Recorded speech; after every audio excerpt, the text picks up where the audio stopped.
Sådan der. Så er vi ombord på Risa. Så det, som jeg snakker om, en hurtig måde at kunne gøre det på, det er, at du starter med at gå ind og snakke med damen her. Get out there and fly. Time's wasting. Så er en quest, der siger Flying High. Den skal du aktivere. Når du har gjort det, så skal du herover til ham her, snakke med Floater Vendor, og så skal du bare tage rental. Det koster 1000 NT credits. Den er billig, og så kan du bruge den i, jeg mener det er en time.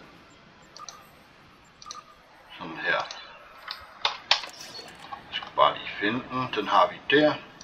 Du skal equip den hernede på devices, så får du den hernede. Går der nogle sekunder, og så er det overstået. Din mission, det er... hvor er den henne? Der, fuck. Flying High, den er der. Activate the floor, render buy one from the floor vendor. Courses complete 0, du skal complete 3 courses. Backbeat, stand floor og over the harbor. Stederne de ændrer sig fra sted til sted, men du kan se, der er de her grønne her, der lyser. Det er sådan set dem, du skal flyve. Nu skyder jeg lige genvej, fordi at jeg har lige noget, jeg kan lege med. Jeg har den her hoverboard, den virker kun på vandet her på Risa, men virker ikke andre steder. Det er bare lige for at komme hurtigere sted. Og så er starten der. Jeg aktiverer. Og så bare flyve op med mellemrumstasten, du hopper, og så WASD for at bevæge dig frem og tilbage. Hvis du skal flyve lidt nedad, så skal du bare pege nedad. Men du skal, det er sådan set bare checkpoint flyvning.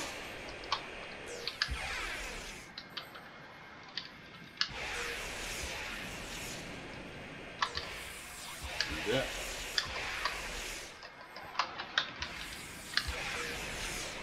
Hvad hedder det? Historien bag det her, det er, vi Starfleet officerer, vi flyver rundt og har det sjovt, men det giver også en spændende visuel til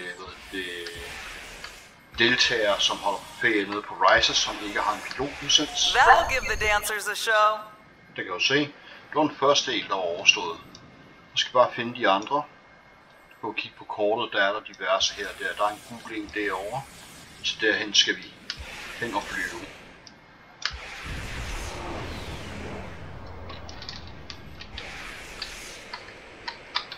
Ja, jeg hørte lige et eller andet, der fløj ind, jo, så jeg tænkte måske var der skib ovenpå.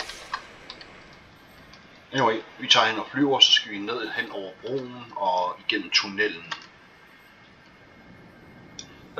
Ja, som hun sagde, det giver danserne et show, så man kunne fortsætte det lidt ligesom med Cross Frontier, hvor de unge mennesker, piloteleverne, de flyver rundt på Cheryl's show. Jeg går ud fra, hvis det er, at du har en af de mere dyre versioner af de her floaters her, så flyver den bedre og hurtigere. Fordi når det er, jeg flyver rundt på hoverboard på vandet, så min version, det er en gratis version, som er begge til et eller andet event. Men dem som har en dyre version, som koster 500 eller 1000 eller 1500 Lola favor, som de kalder dem, de flyver hurtigere end mig. The road bridge often gets wind currents. Don't worry though, it's very safe. Her så slukker jeg det i, og så løber jeg bare igennem over til den anden ende af tunnelen, så frem jeg ikke farer vild.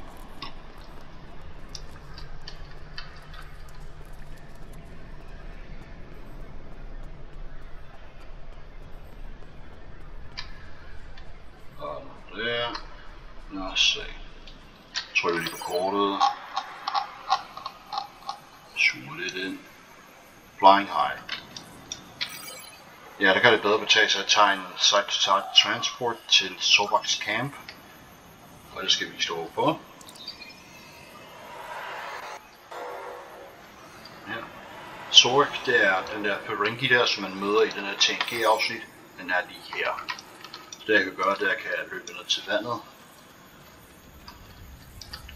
Og når jeg når ned på vandet, kommer på min hoverboard.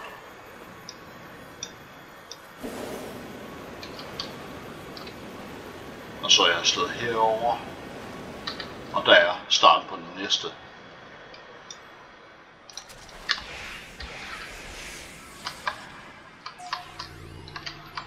Jeg mener også, det er muligt at lege hoverboards.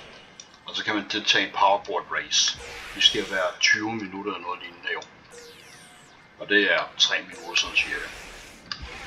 PT så er jeg optaget i 5,5 minutter.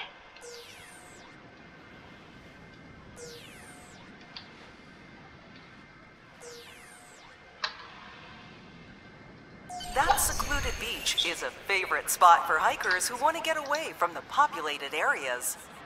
Ja, så skal jeg return til hende her. Side to side, det er på resort.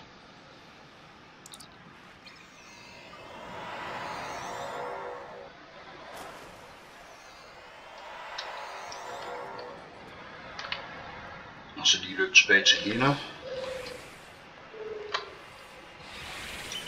Ja. I hope you had a fun flight. Dårlig event. Og så 50 Lululand favors. Get out there and fly. Der. Det var det, så nemt det at gøre, og så kan vi lige se, hvad man kan bruge de der Lululand favors til. Der er nogle kostymer derovre, men vi kigger lige på det praktiske først. 600, det er for, lad os se, hvad det her, det er emotes og andet. Classic Thruster Pack. Jeg går ud fra, at det er den samme som floateren, som vi lige har brugt. Det koster 1000. Outfit Box 600. Det er det, som Bones han havde på i Star Trek The Motion Picture. Da han blev beamet op. Region Sunscreen Makeup. Jeg ved, der er et eller andet figur på TNG, der havde det der bare på en kort stund. Så er diverse kit-moduler, som er sådan set meget interessante. Og så er en Powerboard Prismatic, koster 1500. Så er en hel masse madvarer og så videre, dem kan vi godt springe over. Rimelig hurtigt, selvom der er en hotdog. Så er Outfit Box. London Kings. London Kings Home. Den skulle kunne genkende fra, Deep Space Nine. Men, så I se her, det er Andorian Blues med orange der, det kan passe sammen. Passer stadig ikke sammen. Calvin Wetsuit. Choo Choo Shirt. 600, hold da kæft, men den er dyr. Den vil jeg gerne have. Fuck, let's go.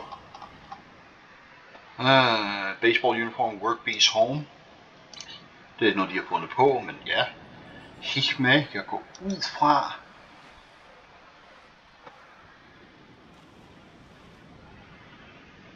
Jeg ved faktisk ikke engang, hvem det er. Hikme, det kunne lige passe det, eller en Klingon. Region Explorer Outfit. Nå, det er det, som hvad hun hedder. V et eller andet, så rende rundt med. Beach Bomber. Sons of None Shirt Black. Det er Klingon Acid Punk, som vi ser i Lower Decks, som katten han har. I det afsnit, hvor Mariner og Devana, de tager til jeg kan ikke lige huske, at det var for en something 9 for at samle en trædukke op på den kattedoktor der. Lad os se, shirt, aloha, ja, kan jo se, det er Hawaii-skørter, der er en hel masse nedad her. Skal vi se, om vi kan lukke. Ulagorn, Vintage Flowers, Waves and Hula. Det ligner noget, som Tom Paris han kunne have haft på. Og der har han nok også gjort. Aha. Så er der Baseball Uniform The Niners. De Space Niners. Cation, det er mere baseball. Region Flower Action, så det er noget, du har på knolden. Så er der kun til kvindelige figurer. Bikinier.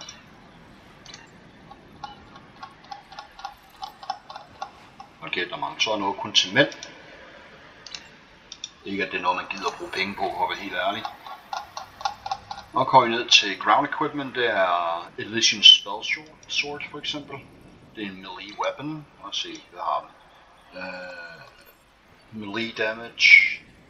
det er physical damage, så slash det er også physical damage, så kommer lidt ekstra her og der. Det er fra Elysium afsnittet fra Strange New World sæson 1 afsnit 10.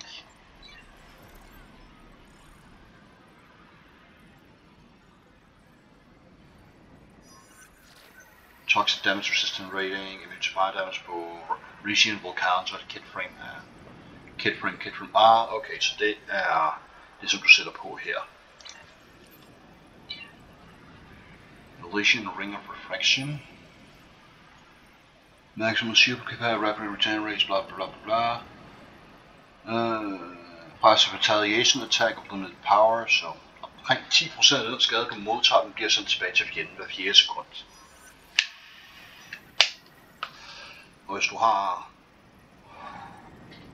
den der, og den, hvis du har de her tre her, det er 3000 Low-Nut Favors, så får du nogle special abilities ind af.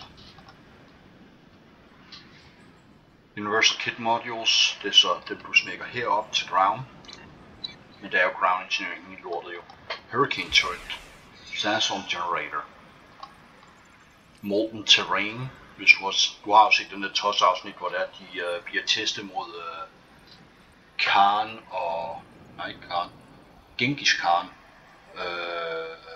Kalis, og så et eller andet andre notoriske der, hvor der de får hjælp fra Abraham Lincoln, eller rådgivning.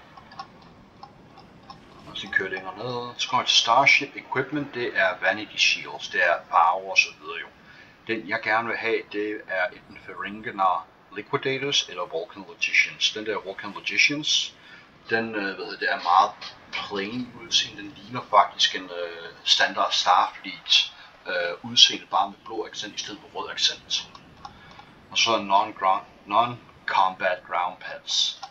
Noget her. Og devices. En baseball, Bill Sandcastle, triples er lidt ligeglade med. Og så permanente floaters. Der er for eksempel dem her. Så enhanced. Plus 40 flight speeds. Plus 30 flight speeds. Superior.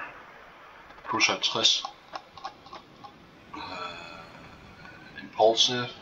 Plus 70. Og så er powerboards her. London Kings, så den ligner noget fra de her baseball-uniformer. Speed rating 88, turn rating 80. Hvis jeg lige kigger på moonen, som er et eller andet sted. Ja. Jeg er ude 20 fingre. Nej, der. Det er speed rating 78, turn rating 150. 63,75. Og kom igen. 150. Den drejer godt, men den er langsom. Den som jeg reelt set gerne vil have, den er hernede i bunden, Elite. Fordi den ligner så den der fra Tilbage til Fremtiden 2. Hvorimod den jeg har, den ligner, hvad den hedder, Biffs barnebarns. 78-150. Det er det samme som min. Okay. Hvorimod min, den ligner den som Monty McFly han har. Så er det diverse emotes og Starship emotes. Hvis du har, Gold Press Platinum, den har jeg 117 af, 117.000 af. Der er en nem måde at få det på, ikke bare ved at spille Dabo. Og det er der, hvor de får den der dance ting der, den køber du her. Det er derfor jeg har den der. Du kan købe solbriller af forskellige typer til 10.000 per styk. Og den nemme måde at få det på, bare lige for at gøre det hurtigt, det er ikke den der, det er herinde, Admiralty, når du får Ferengi Alliance op på max, der, så får du Quark's Triumph som en Admiralty ship, det vil sige, du får et skib mere, og så får du 20.000 dejlige lithium. Men jeg mener også, i løbet af vejen, så får du også en Ferengi officer, duty officer, altså roster, active space. Jeg ved, jeg har sat ham i gang et eller andet sted. Mere af en trader.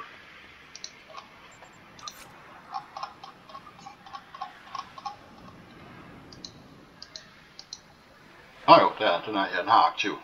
Somok. Hver gang man dræber nogen på landjorden, så får man 1 Gold Press Platinum. Men det er ikke sådan, jeg har fået 117.000 GoPro-slappen. Jeg har bare været heldig. Så. Men så ved du, hvad du bruger det til. Det var et kvarter